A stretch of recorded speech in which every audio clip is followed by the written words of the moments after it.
Father in heaven, we thank you, God, for the life that you given to us, Lord, for this moment.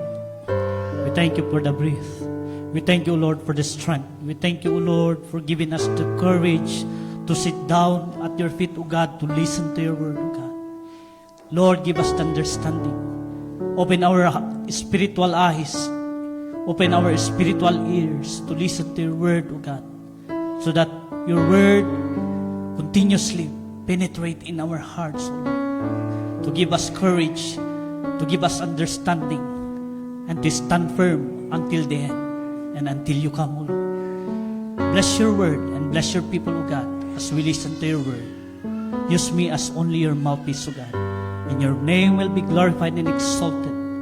In the name of Jesus we pray. Amen and amen. Shall we all sit down?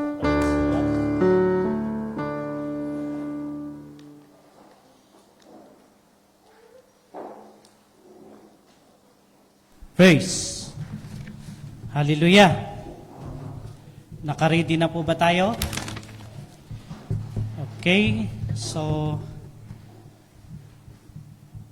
sino po ang hindi nakakaintindi ng Ilocano?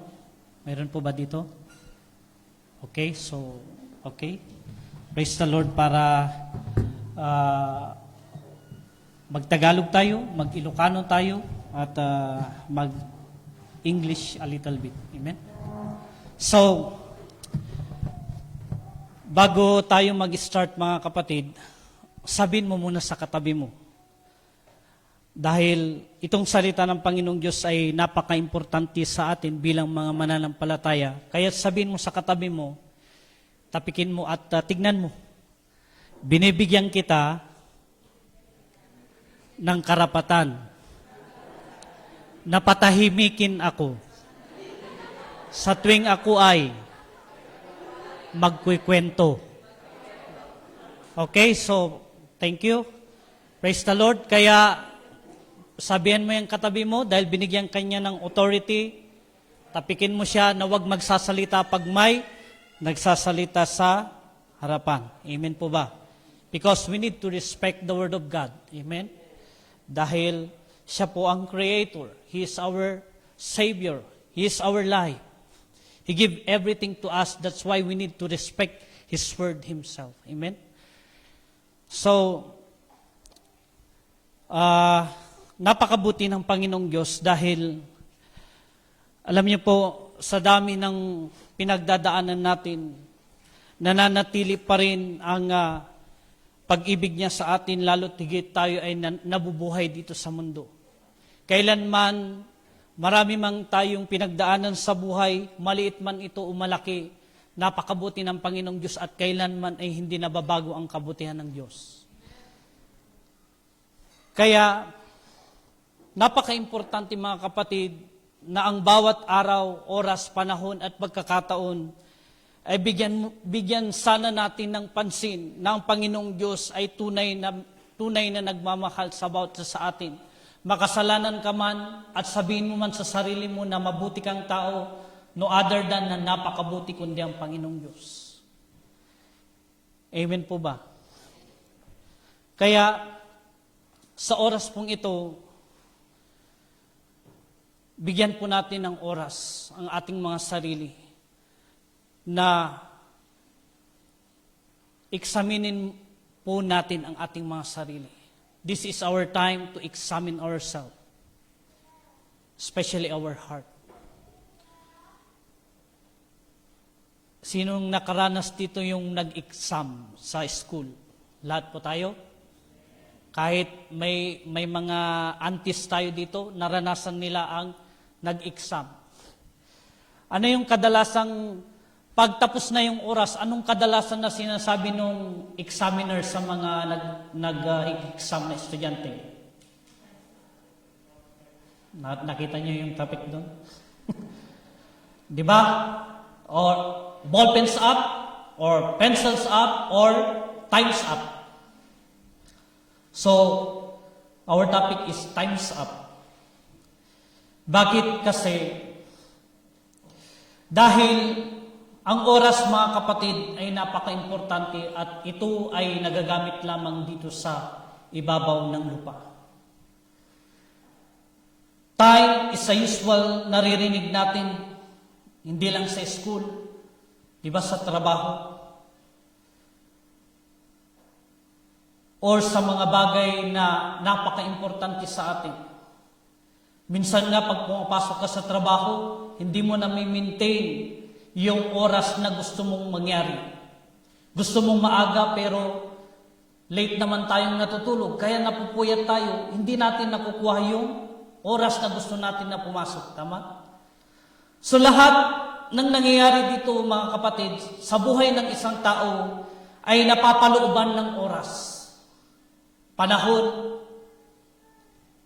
na kung saan ito ay ginagamit natin sa pang-araw-araw na buhay. Magmula noon hanggang ngayon, pilit pa rin nating dinidisiplina ang ating mga sarili kung papaano natin gamitin ang paraan kung papaano mag-manage ng oras. Why the time is important for us, mga kapatid? Number one, time is short. Napakaiksi lang ng oras. Amen? Kararating lang natin, ilang oras na yun. Naglakad ka lang ng konti dyan, may oras na tumatakbo. Another is, time is easily lost. Madaling mawala ang oras. At hindi mo kailanman maibabalik kung ano yung nangyari ngayon. Amen? Another, time is just passing by. Parang dumaan lang. And time is irrevocable. Sa Tagalog, hindi ito na ibabalik. Kahit sino sa atin, kahit mathematician ka, hindi mo kayang ibalik ang oras. Time is uncertain or walang kasiguraduhan. Hindi kasigurado. Minsan nga sa oras natin ng pagpasok, hindi natin sigurado. Minsan, papasok ako ng alas 7, pero ay mamaya na lang, maybe 30 minutes muna. Maghihikab muna ako or magkakape muna. Ganun ang kadalasan na pinanggagamitan natin ng oras.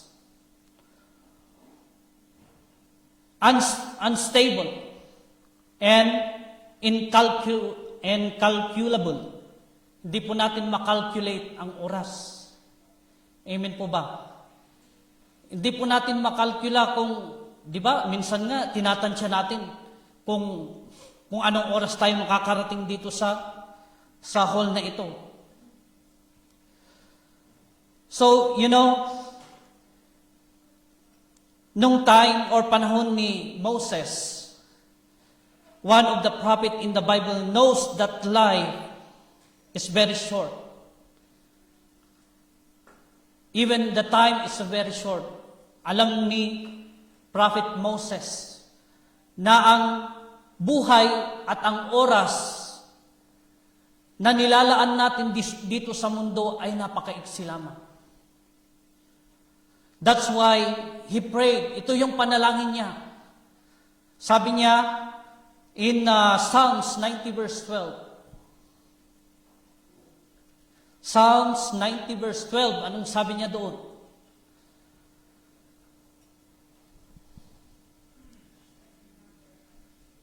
Sabi ni Moses, teach us to number our days, that we may gain a heart of wisdom. Sana ito din sana panalangin natin. Amen? Na sa bawat paglipas ng araw, oras, panahon, buwan, taon, dekada o anumang panahon na lumilipas, pinapanalangin ba natin sa Panginoong Diyos na, Lord, turuan mo nga ako kung papaano ko gamitin ang oras. Dahil ang oras pala is napakaiksi. Ang buhay ko pala ay napakaiksi. So, have you ever asked God na, Lord, tulungan mo nga ako para sa gayon, hindi masayang itong oras na ibinibigay mo sa akin. 1,000 years is equal to one day in the Lord. So, yung 1,000 na yun, ibinigay niya para sa atin. Doon sa 1,000 years na yun, ano yung ginawa mo sa Panginoong Diyos? Kumbaga, iisang araw lang. Minsan, hindi pa natin kayang maibigay.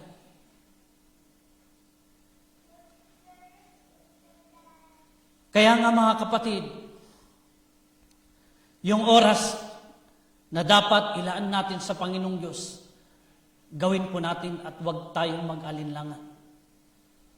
Amen po ba? Sinasabi natin, tayo, mga Kristiyano tayo. Narinig natin ang Panginoong Diyos. Sinurrender natin ang buhay natin sa Panginoon. Kinilala natin ang Panginoong Hesus bilang Panginoon at tagapagligtas. Pero minsan, hanggang doon lang tayo. Nawawalan tayo ng oras na manalangin sa Panginoon. Nawawalan tayo ng oras na mag-meditate, magbuklat man lang ng salita ng Panginoon. At sasabihin natin, ay, kulang na yung oras. Minsan sa trabaho, amen? Minsan sa trabaho, pinapaspasan pa nga natin para maibigay natin yung best natin. Sana din, mga kapatid, sa Panginoong Diyos, nagagawa din natin mga bagay na yun. Time is very short. Life is very short. And according to Psalms 39 verse 4. Psalms 39 verse 4 until verse 13. In verse 4, Psalms 39 verse 4, show me, Lord, my life's end at the number of my days. Let me know how fleeting my life is. What the word fleeting? Panandalian, pansamantala. Ibig sabihin, napakaiksi ng buhay, mga kapatid. And then, sinasayang lang natin. Minamagaan lang natin. Bilang mga Kristiyano, mamagaanin ba natin kung sinabi natin na Kristiyano tayo, nandito si Jesus. Sa puso, sa isip, sa salita at sa gawa. Ngayon dapat ang gawin natin bilang mga Kristiyano, bilang mga mananampalataya at bilang tagasunod ni Kristo. Hindi po dapat natin sinasayang ang buhay natin sa mga walang kwentang bagay. Lalo na kung ikakapahamak mo. Gusto man ng Panginoong Diyos na makapunta tayo sa kaharian niya. Pero tayo mismo ang pipili ng destination natin. Kahit ni isa man sa atin, hindi pwedeng diktahan ang isang tao ay na ikaw pupunta ka sa langit at ikaw ay pupunta sa impyerno. No. Only God can judge us. Ngayon man, mga kapatid, maraming panahon at pagkakataon na binigay sa atin ng Panginoong Diyos. Pinakinggan niya yung panalangin niyo, panalangin natin. Ngayon din naman sana yung pagkakataon na ibigay mo rin yung time para sa Panginoong Diyos. Ibinigay niya ang lahat-lahat sa iyo. Sinasabi natin, binibless tayo ng Panginoong Diyos sa araw-araw, binibigyan tayo ng lakas. Pero minsan, naiitsipera ang Panginoong Diyos.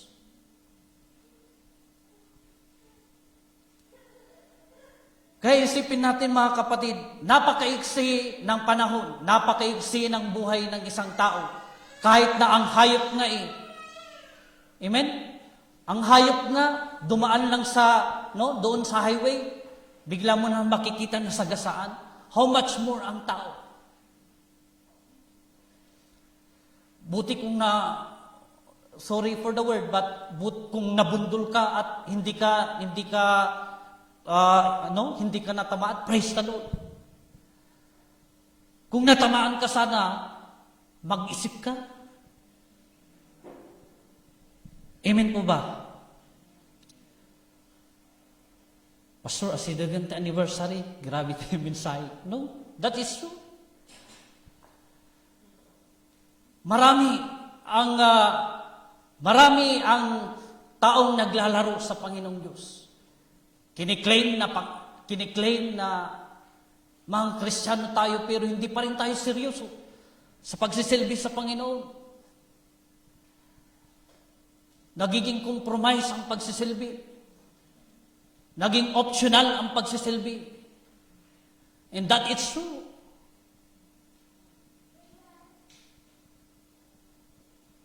Alam niyo po ba, updated kayo sa nangyari doon sa Myanmar, in Thailand? O, tignan niyo.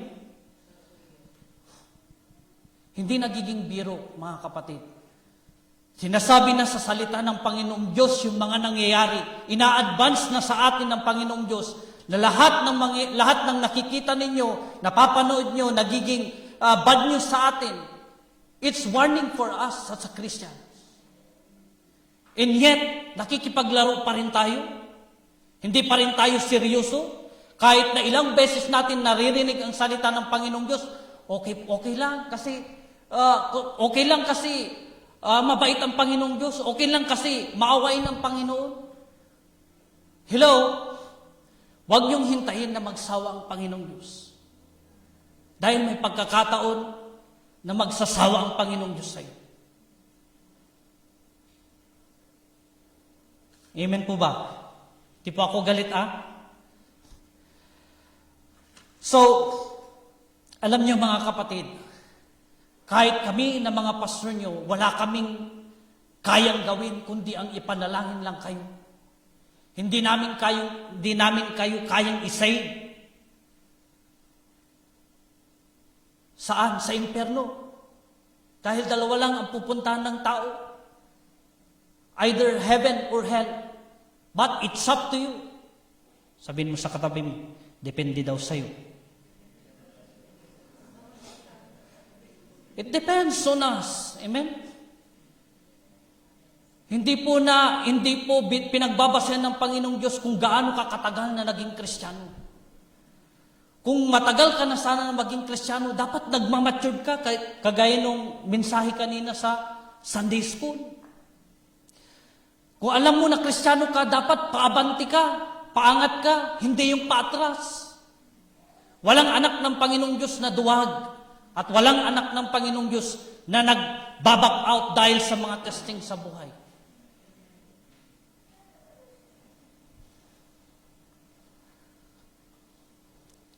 Hindi, alam nyo, hindi lang tayo yung may problema. Lahat tayo may problema. Pero dapat sana kung alam mo na ikaw at ako ay na kay Kristo, dapat marunong ka makipaglaban. Sa Ilocano, pinaot iti panagserbi. Sa Tagalog, kailangan dapat marunong ka makipaglaban at kailangan matira ang matibay. Kung sino yung matitira, siya yung natural, siya yung pupunta sa langit. Kahit anong problema, kahit wala kang pera, kanta yun, no? Tuloy pa rin ang pagsisilbi sa Panginoon. Sabi ko nga kanina, lahat po tayo may problema. Iba-iba lang ng level ng problema. Pero kung alam mo na nasa sayo si Kristo, bakit ka magpo-problema? Mas malaki ang Diyos na pinagsisilbihan mo.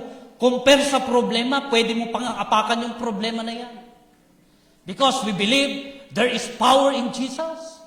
Sa pangalan ng Panginoong Diyos, every knee shall bow, every tongue confess that Jesus Christ is Lord, even the sickness and disease, they bow down at the name of Jesus. And we claim, how can we claim and how can we experience that? By your faith.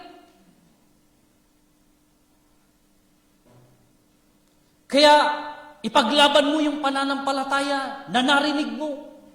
Pananampalatayang pinakinggan mo na si Jesus ang nagbigay sa iyo ng pananampalataya.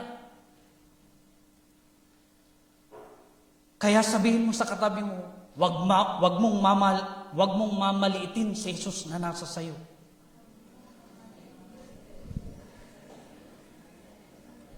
Amen po ba? Mas malaki ang Diyos na pinagsisilbihan natin, kaya lahat ng ginagawa ninyo, as long as we please our God, ay dyan tayo nagiging close sa Panginoong Diyos. Amen po. So, don't be say, no time for God.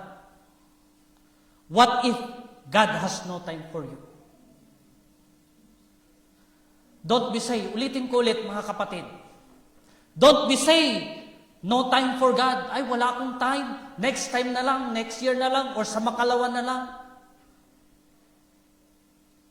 What if baliktarin natin? What if God has no time for you? Man without God is nothing. Amen. Alam niyo, nung unang nananampalatayang pa lang ako, para akong sibuyas. Alam mo yung sibuyas? Habang binabalatan mo, umiiyak ka. Sobrang sakit. Sobrang sakit dahil gusto ng Panginoong Diyos na durugin kung ano man ang mayroon sa pusong. Pride, ano pa? Yung pagiging mahiyain. Ano? Yan, dapat ang ialaw mo sa Panginoong Diyos na durugin ng Panginoong Diyos yan. At huwag mong ialaw para sa gayon mag-matured po tayo.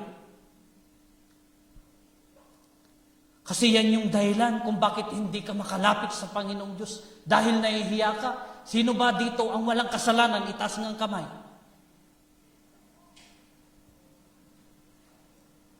You know, the time of the story of Jesus Christ and yung isang babae, yung babae na hinahabol ng mga tao dahil nag-commit siya ng adultery, nakita nila, nasaksihan nila yung ginawa niya, inilapit nila kay Jesus. Sabi ni itong lalaking to, sabi niya, according to the law of Moses, na itong babae, pag nakita mo siya, act of adultery, papatayin siya sa pamagitan ng pagbato ng bato. Hanggang siya ay mamatay. Sabi ni Jesus, sino sa inyo ang walang kasalanan dito at siya ang unang mangbabato dito sa babaeng to? None of them. Wala ni isa man ang nagbato doon sa babae. Dahil alam nila sa sarili nila na sila ay nagkakasala sa Panginoon. Tayo din naman. Sino ba tayo sa paningin ng Panginoong Diyos? Gusto niyo bang marinig ito? Basura lang tayo. Na pinulot ng Panginoong Diyos para maging anak niya. Di ba kayo magpasalamat doon? Naging basura ka, pinulot ka ng Panginoong Diyos sa basura, at ginamit ka niya uli dahil alam niya na may plano siya sa buhay mo. At ayaw niya na maging basura ka, na basura na susunugin. Amen. Sa tingin ba natin, kailan ka trinato ng Panginoong Diyos na naging kawawa? Kailan ka trinato ng Panginoong Diyos sa mga kasalanan na ginawa mo? Tinignan ba ng Panginoong Diyos yung kasalanan mo? Di ba? Pumunta ang Panginoong Diyos dito para hanapin yung mga makasalanan. Hindi yung mga banal. Kaya tandaan po natin mga kapatid, na ito yung time na dapat itayo mo si Jesus sa buhay mo at huwag mong sayangin si Jesus na nasa sayo. Kundi kahit man may mga pagkakataon na nanghihina tayo. Di ba sabi nga na Apostle Paul, kung saan ako humihina, doon ako lumalakas. Sino ang nagpapalakas sa Kanya? Ang salita ng Panginoong Diyos na pinag-aaralan niya. Ang salita mismo ng Panginoong Diyos na na-encounter niya at nagbigay ng lakas ng loob to stand in front of the people, to testify the goodness of God.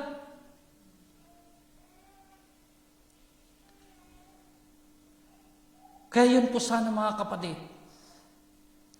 This is a time for us to shine because Jesus is within us.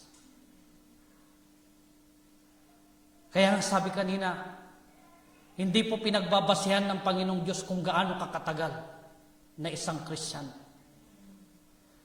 Pinagbabasihan ng Panginoong Diyos kung nagpapatuloy ka, lumalaki ka, nagtatransform ang buhay mo, may pagbabago ang buhay mo.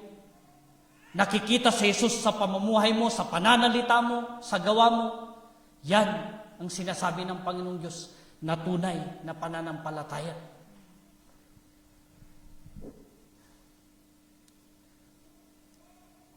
So, in Matthew 24, verse 39 to 51, mahaba yung introduction. Sorry. Pero, praise the Lord, kasi yung time na ito mga kapatid, this is the time for us to, namnamin sa Tagalog. Parang isang pagkain na habang inunguya mo, lalong sumasarap yung lasa. Amen. In Matthew 24, verse 39 to 51, Matthew 24,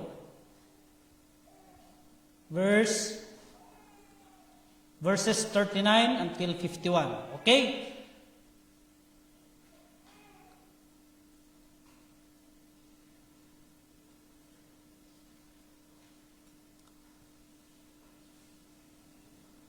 Okay.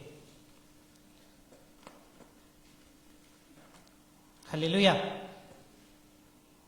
Okay, so tignan mo muna yung katabi mo kung gising pa. Tanungin mo kung okay pa siya. Okay. So, sorry, in Matthew 24 verse 36.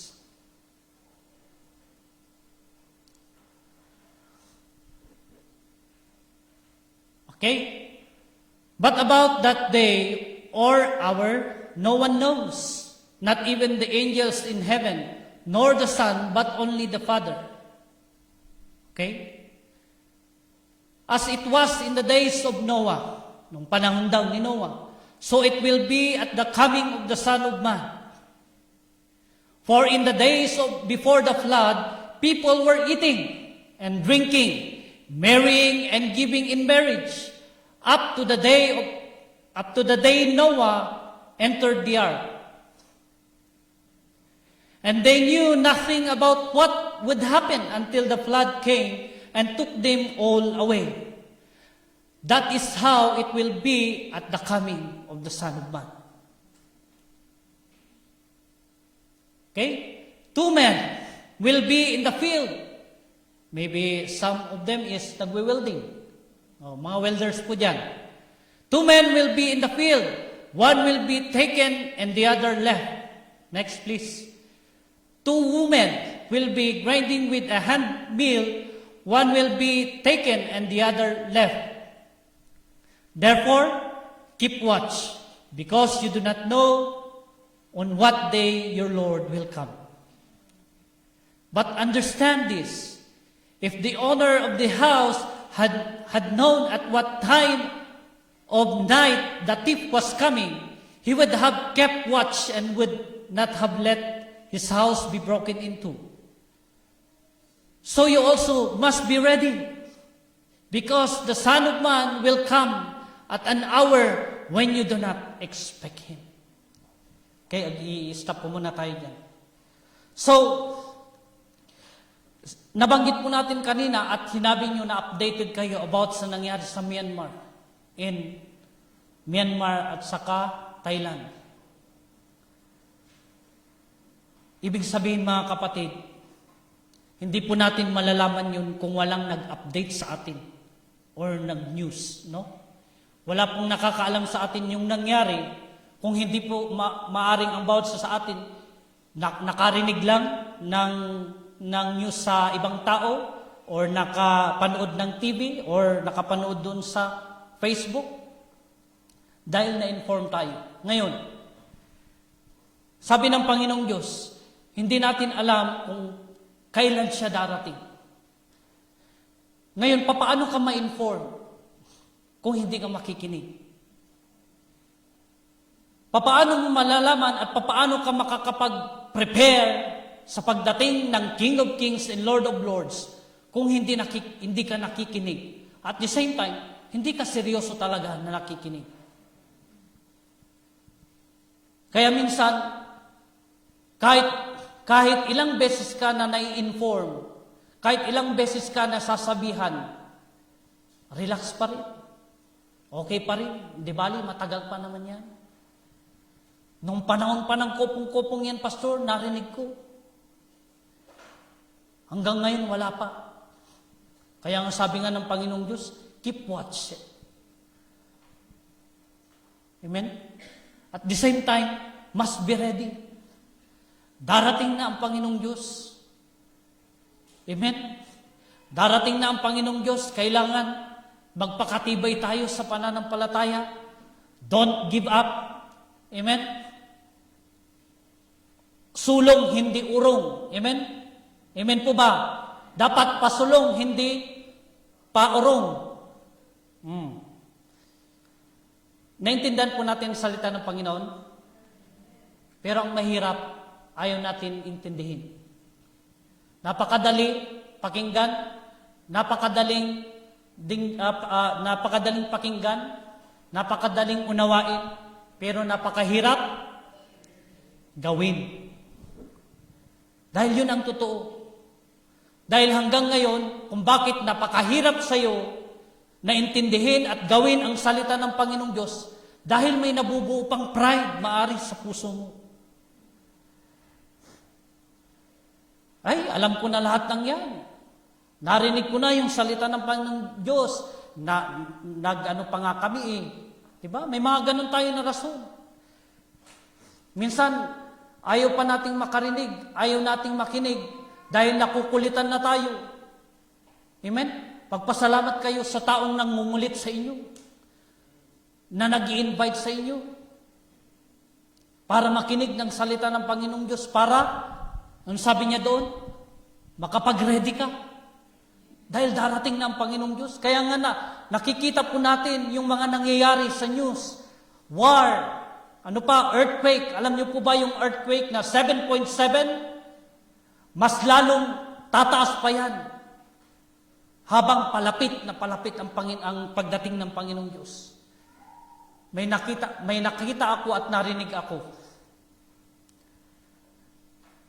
Ang vision niya sa Pilipinas, dadaanan ng hurricane ang Pilipinas. At maraming tao ang mamamatay. Mahal ba natin ang bansa nating Pilipinas? Ang tanong, pinagpipray ba natin ang bansa nating Pilipinas? O pinagpipray mo lang ang sarili mo at humihingi ka lang ng blessing sa Panginoong Diyos? Sometimes, always blessing. Amen? Blessing parati ang hinihingi natin sa Panginoon. Yan na lang parati ang nagiging sentro ng kaisipan natin. Pero hindi natin mismo na ibibigay yung dapat na will ng Panginoong Diyos. Na maging concern tayo sa ibang tao. Kadalasan nagiging concern lang tayo sa sarili natin. Have you ever include even your family in the Philippines? Pinagpipray ba natin? Yes, Pastor. Kasi hindi nakikita. Pero may nakakakita sa atin kung talagang pinagpipray ba natin o hindi.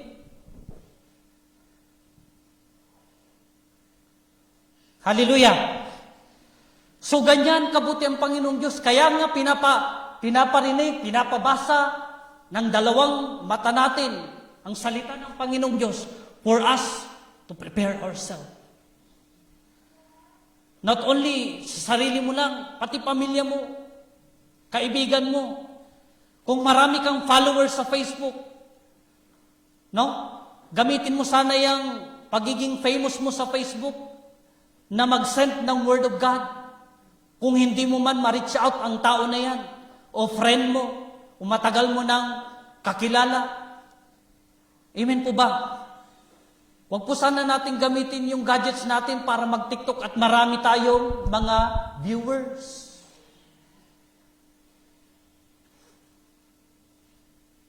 We are not serving man, but we are serving God. Dapat yun sanang gawin natin, mga kapatid. Kaya wag sana nating sayangin ang oras natin sa mga walang kwentang bagay. Kung alam mo sa sarili mo na hindi makakapagbigay papuri sa Panginoon. Amen po ba? Okay, tuloy natin. In verse 45, Who then is the faithful and wise servant, who the master has put in charge of the servants in his household, to give them their food at the proper time? It will be good for that servant whose master finds him doing so when he returns. Truly I tell you, he will put him in charge of his possessions. But suppose that servant is wicked and says to himself, my master is staying away a long time. Di ba, Lita?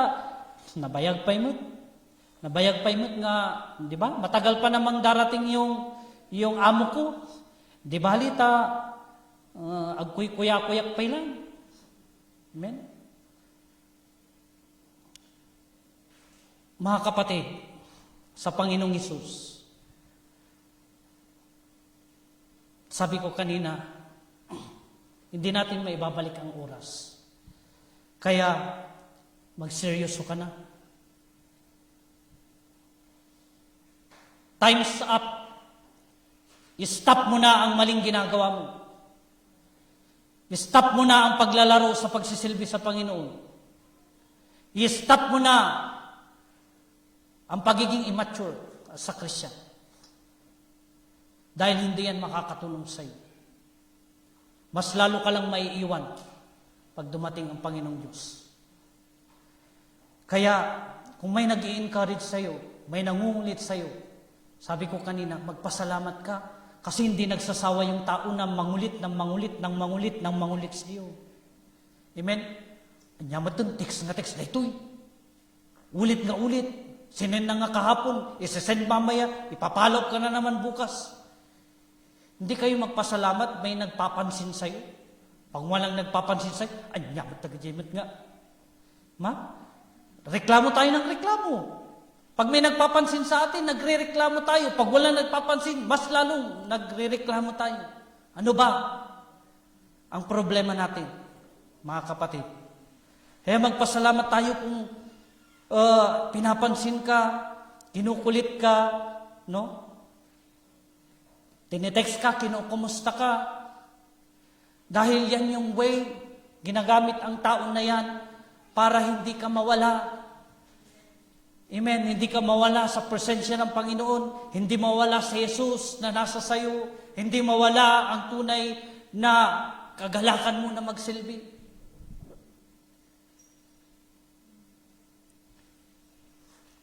Kaya nga in verse 50, sabi niya, the masters of the servant will come on a day when he does not expect him, and at an hour he is not aware of. Verse 51, he will cut him to pieces and assign him a place with the hypocrites, where there will be weeping and gnashing of teeth. Saan kaya yan? Kaya na mismo ang sumagot. Alam niyo po kung saan yang weeping and gnashing of teeth.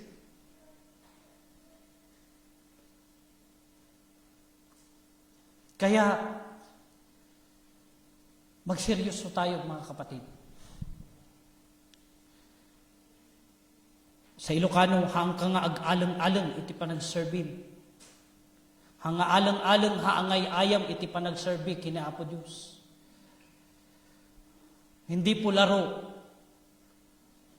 ang buhay na ibinigay sa iyo ng Panginoong Diyos. Kaya wag mo sanang sayangin. Amen? So, tignan niyo po itong the parable of rich man.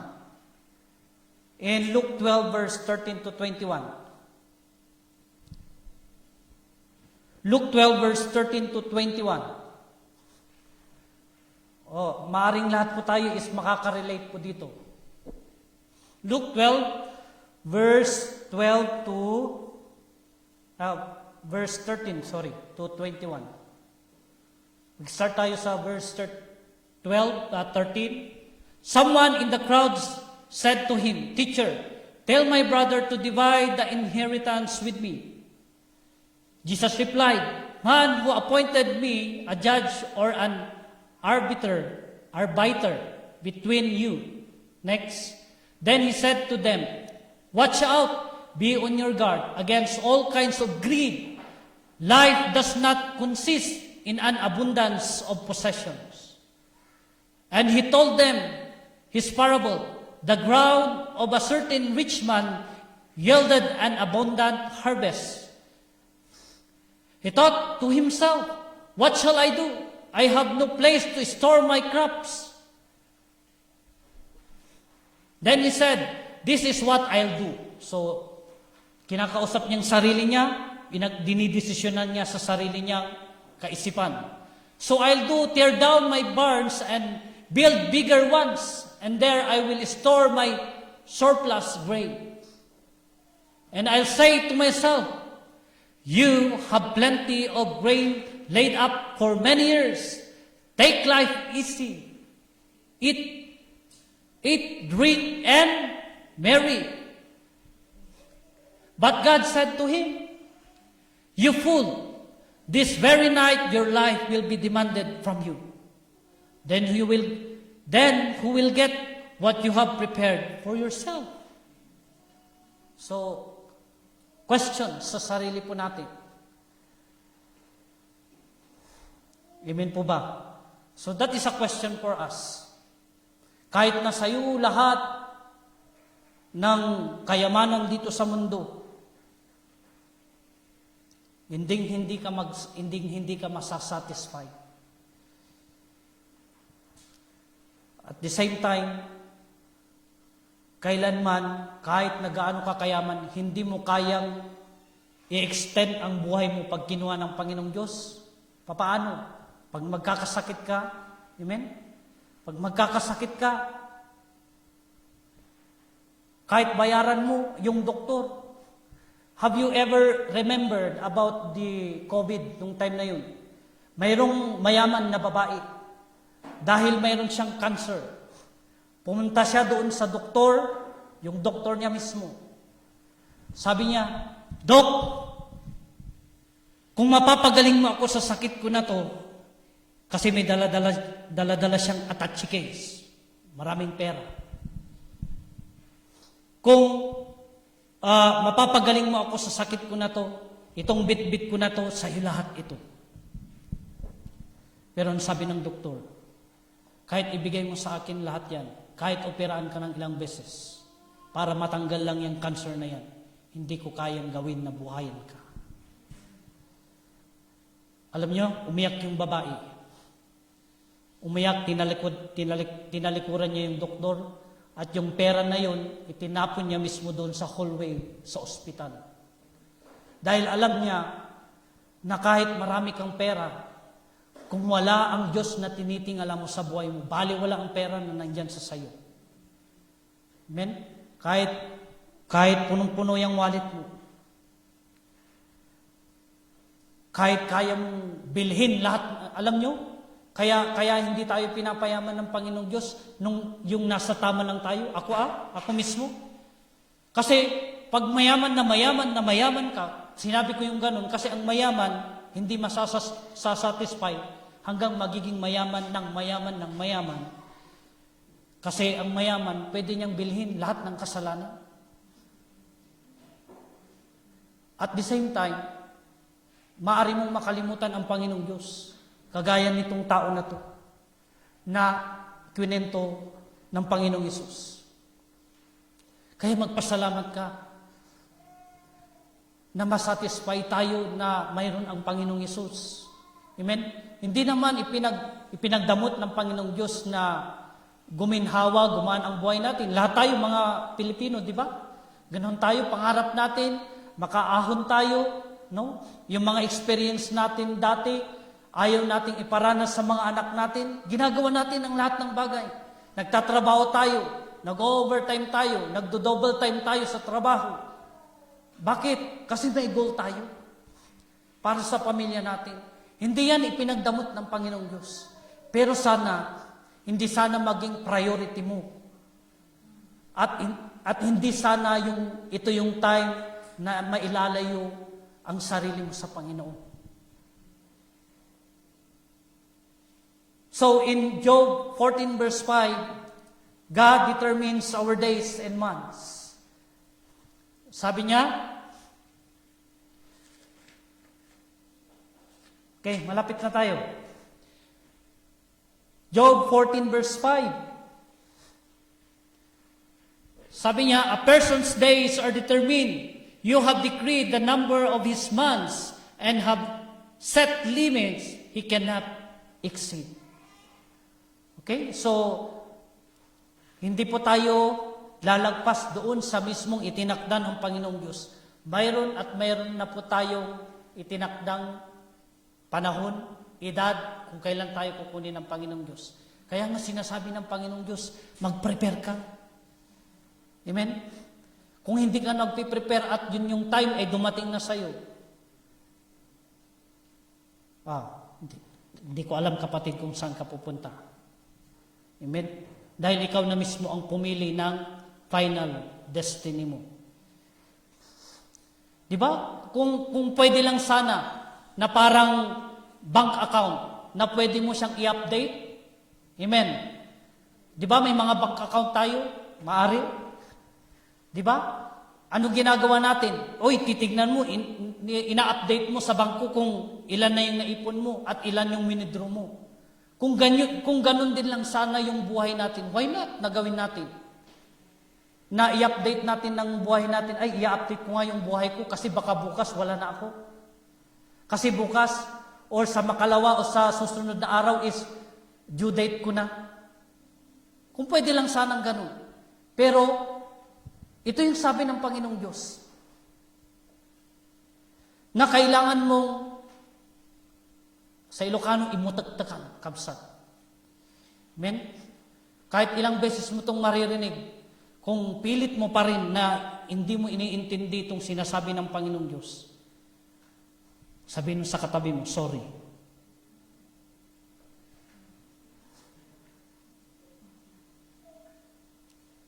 So in Job 14 verse 14, sabi niya doon sa, may tanong. Ito yung tanong doon sa Job 14 verse 14. If someone dies, will they live again? All the days of my heart service, I will wait for my renewal to come. Ano kaya ang ibig sabihin nun? Someone dies, will they live again? Yes. Mabubuhay na kasama si Kristo kung yung buhay na ibinigay ng Panginoong Diyos sa Kanya ay ginamit niya hanggang ma-fulfill ang salita ng Panginoong Diyos. Hindi siya nag-give up, no? Hindi niya give up ang pagsisilbi sa Panginoon. Yes. Mayroon pong buhay na walang hanggan ang promise ng Panginoong Diyos. Saan po yung answer na yon? Doon sa John 11 verse 25. Okay? John 11 verse 25 to 27, ang sagot ng Panginoong Yesus. Kaya ang nagsisilbi sa Panginoong Yesus, hindi po lugi. Uray uyawin na ka. Kahit pinipersecute ka ng mga kaibigan mo dahil nasa sayo si Jesus, pinagsisilbihan mo si Jesus, it doesn't matter. Amen? Basta importante, alam mo kung sino ang Diyos na pinagsisilbihan mo. That's why Jesus said to her, kausap niya dito is si Martha, I am the resurrection and the life. The one who believes in me will live even though they die. And whoever lives by believing in me will never die. Do you believe this? That is the question of God. Do you believe na namatay si Jesus para sa iyo at ikaw ay mabubuhay kahit ikaw ay namatay?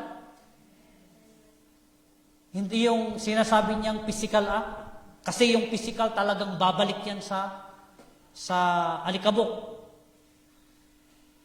And, yes, Lord, she replied, sabi ni Martha, I believe that you are the Messiah, the Son of God, who is to come into the world.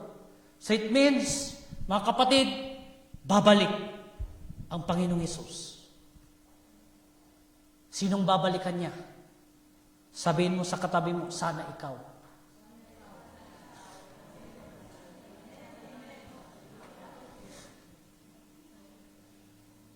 Okay? Malapit na tayo. I-relate po natin itong sagot ni Jesus Christ in the book of Revelation 20, verse 12 to 13 until 15. Okay? This is our last two verse. Last two books, I mean. Revelation 20, verse 12 to 15. Sabi niya, and I saw the dead, great and small, standing, either yung great, maaring mayaman, or your small, maaring pobre, nabubulol ako, standing before the throne, and books were opened. Another book was opened, which is the book of life. The dead were judged according to what they have done. Take note.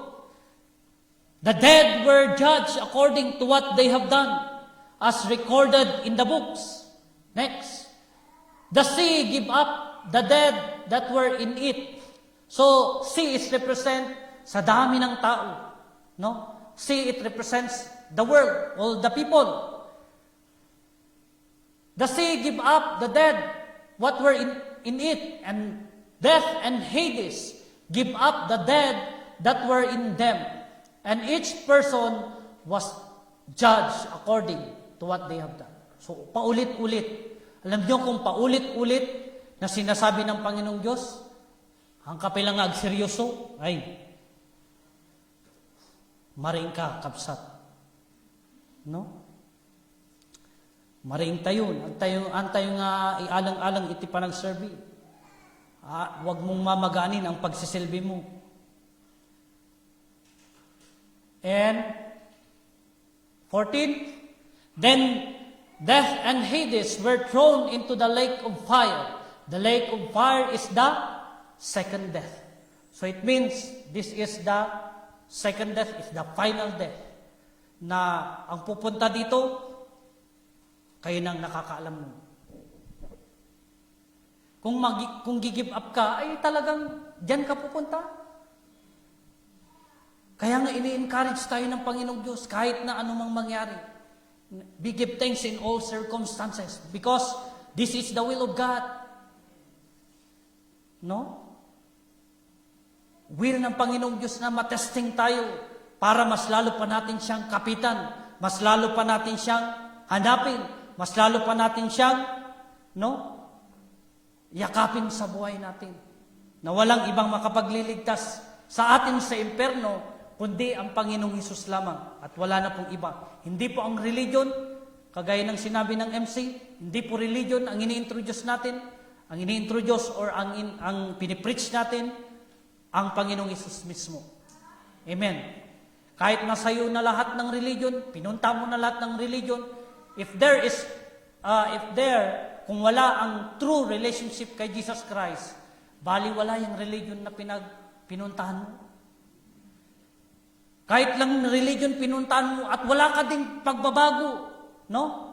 Kahit wala ka pa rin pagbabago, nakikinig ka na ng salita ng Panginoong Diyos, wala pa rin pagbabago sa buhay mo, wala pa rin pagbabago sa pananalita mo, wala pa rin pagbabago sa ginagawa mo.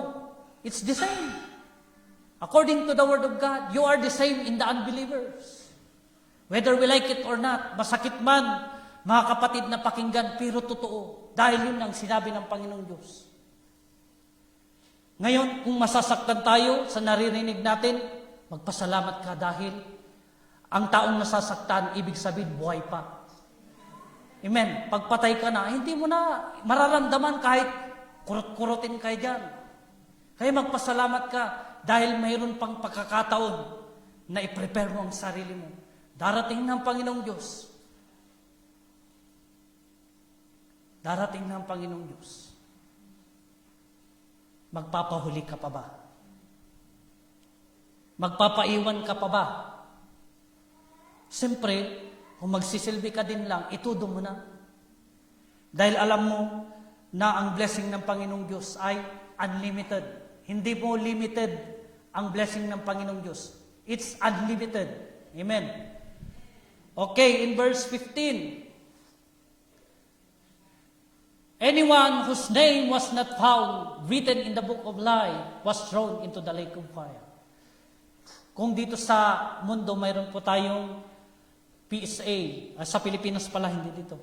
Kung may PSA po tayo, birth certificate, ay mayroon ding listahan ng Panginoong Diyos doon sa langit, which is the book of life. Kung titingnan ng Panginoong Diyos at walang pangalan mo doon, automatically, saan ang punta mo? Alam nyo na ulit yun. Amen? Pero hindi ibig sabihin na hinuhusgahan ko kayo. Amen? Hindi ibig sabihin na, ibig sabihin si pastor, automatic na yan. No, kaya wino-work out ko din yung pananampalataya ko at pagsisilbi ko sa Panginoon. Dahil ako at ikaw ay parehas lang tayo na natetesting. Amen. Parehas tayo na dumadaan sa pagsubok. Parehas tayo na tinetesting ng Panginoong Diyos. Kung ikaw ay faithful sa paningin ng Panginoong Diyos at ako ay hindi, why not? Ikaw ang piliin ng Panginoong Diyos at ako ay hindi. Ganun lang po kasimple mga kapatid. Kung faithful ka sa Panginoon, faithful din ang Panginoong Diyos sa mga promises niya. If we are unfaithful, automatic data. Automatic po mga kapatid na hindi po natin marireceive. Kahit man lang sana sa pagtulog natin, nakakatulog ka ng mahimbig. Pero pag maraming problema, tinotorture yung isip mo ng problema, hindi ka makatulog, ay, talo ka. Kasi hindi mo ipinaglaban sa Jesus na nasa sayo. Kaya, pinaabak mo ni Apo Diyos, itibiyag mo. Okay? Lastly, in our conclusion, in chapter 5 of James, verse 19 to 20. James 5, verse 19 to 20. Everybody say Amen. Amen. Okay, praise the Lord. James 5, verse 19 to 20. My brothers and sisters, if one of you should wander from the truth and someone should bring the person back, remember this. Whoever turns a sinner from the error of their way will save them from death and cover over a multitude of sins. Para maintindihan po natin, isinulat ko na ang Tagalog. Sabi niya, mga kapatid, kung may kapatid kayong nalilihis ng landas at may umaakay sa kanya upang magsisi, ito ang tandaan ninyo. Sino man makapagbabalik sa isang makasalanan mula sa kanyang maling pamumuhay ay nagliligtas ng isang kaluluwa sa kamatayan. Saan yung kamatayan na yun? Sa impyerno. At nagpapawi ng maraming kasalanan. You know, kung alam po natin, i-acknowledge ang sarili natin sa harapan mismo ng Panginoong Diyos, magpakumbaba tayo sa harapan ng Panginoon na tayo ay makasalanan. Sabi mismo ng Panginoong Diyos, kakalimutan niya yung kasalanan mo. Amen po ba? Kahit bilangin mo at hindi kumasya ang kasalanan na ginagawa mo, hindi naman yan, pero wag naman sanang tuloy-tuloy. But we need to cut off. Amen? I-cut po natin ang paggawa ng pagkakamali against sa harapan ng Panginoong Diyos. Kaya nga, tandaan natin mga kapatid. Sorry, pahabol, may pahabol. In 2 Corinthians 6 verse 2. Okay? In 2 Corinthians 6 verse 2. 2 Corinthians 6 verse 2. Okay. Lahat po tayo basahin. 1, 2, 3, go. I heard you. In the day of salvation, I help you. I tell you.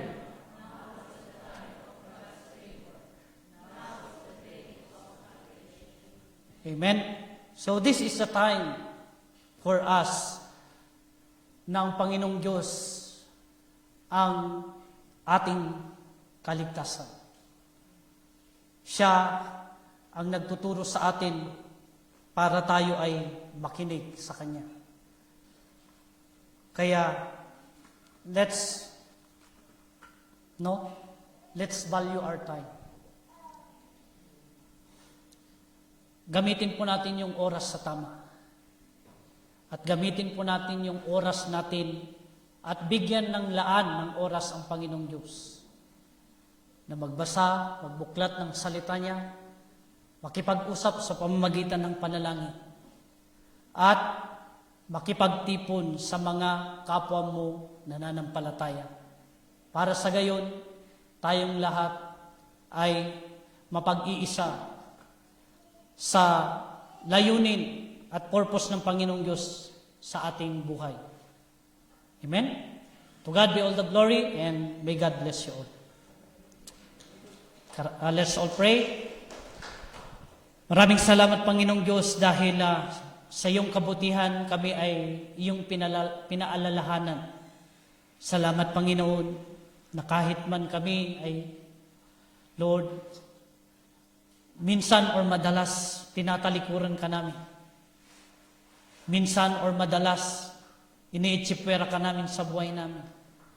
Pero maraming salamat dahil binibigyan mo kami ng pagkakataon na pagbuksan, Panginoong Diyos, para ikaw ay makita namin, para ikaw ay, Lord, maisip namin na ikaw ay importante sa buhay namin.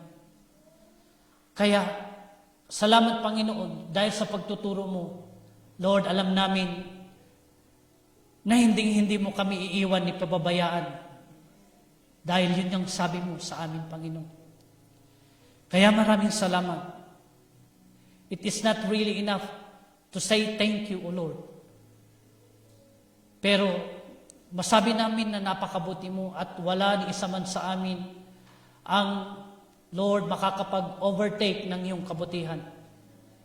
Kaya i-bless mo ang inyong mga salita na ipinarinig mo sa amin, itinuro mo sa amin, para sa gayon, Panginoon.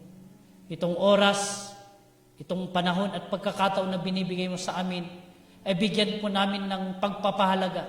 Bigyan po namin ng masuging pag-iingat, Panginoon. At patuloy na ang oras namin ay, Lord, marinig ang iyong tinig at basahin ang iyong mga salita para mas lalo kaming tumibay, mas lalo kaming lumago bilang isang mananampalataya kay Kristo at bilang anak mo na tatayo sa harapan ng mga taong hindi pa nananampalataya, Panginoon.